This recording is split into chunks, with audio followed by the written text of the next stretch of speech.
Bueno, a ver, la situación económica del país es delicada, no solo por los errores que cometió este gobierno, sino por lo que se hereda desde hace décadas. De manera que yo diría que de acá hasta las elecciones hay que esperar a ver cómo se llega, con un tipo de cambio lo más controlado posible, una inflación en baja y una actividad que deje de caer.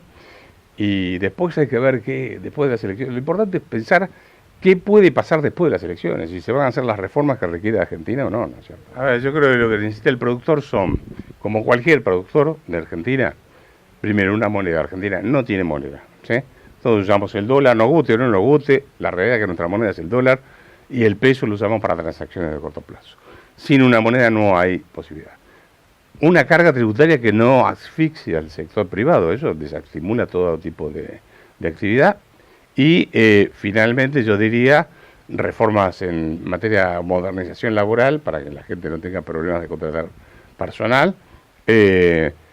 Y bueno, esto va a requerir de reforma del Estado. Pero el futuro de la Argentina está en la exportación más que en el mercado interno. El Tesoro tiene que vender 9.600 millones de dólares hasta fin de año, el productor tiene que liquidar, le ganan todavía unos 10.000 millones probablemente, y el Banco Central tendrá 5, 7.000 millones de dólares para poder vender, de manera que por lo que se podría generar de corrida hay, creo yo, suficiente reserva como para enfrentar el problema. No estoy diciendo que se resuelvan los problemas, estoy diciendo que se enfrenta el problema de acá a las elecciones. Después hay que ver cómo sigue. Una cosa es que gane el kirchnerismo, otra cosa es que gane Cambiemos. Es muy difícil imaginar la Argentina.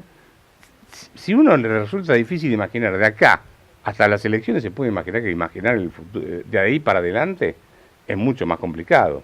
Se ve la cantidad de alianzas políticas insólitas que hay, y bueno, eso solamente eso le marca la incertidumbre que hoy tiene la Argentina. Argentina no se está construyendo en base a trabajo, sino a planes sociales, gente que se jubiló y nunca aportó, empleo público que no aporta a la gente.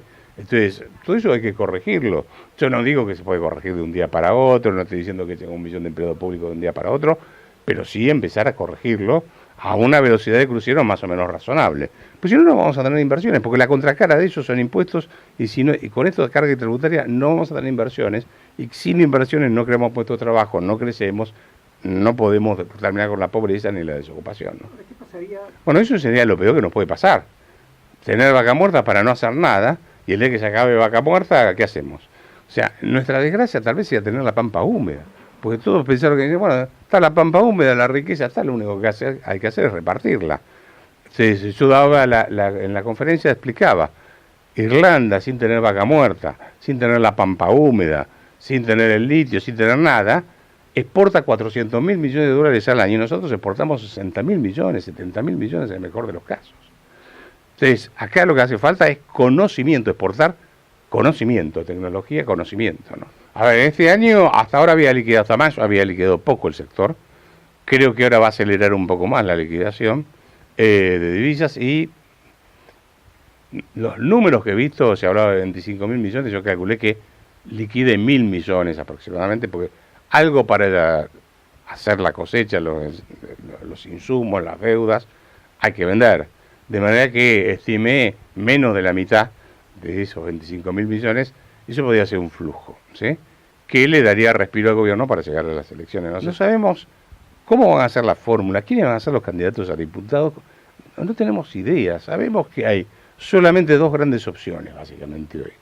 Una de un contexto más populista autocrático y otra de un gobierno que tuvo 4 años y los desperdició. Entonces, bueno, la gente va a tener que decidir entre uno y otro. Y son dos países totalmente distintos. ¿Sí? No es lo mismo decir, voy a modificar la justicia para que todos los que están presos hoy por corrupción los considero presos políticos. Entonces los libero a todos, o, qué sé yo, no sé, decir que voy a modificar la justicia para que la justicia sea casi un apéndice del Poder Ejecutivo. Es un país de una característica, más al estilo, yo te diría, Venezuela. Otro es un país más democrático, más republicano, pero con serias fallas en las reformas económicas, en política económica.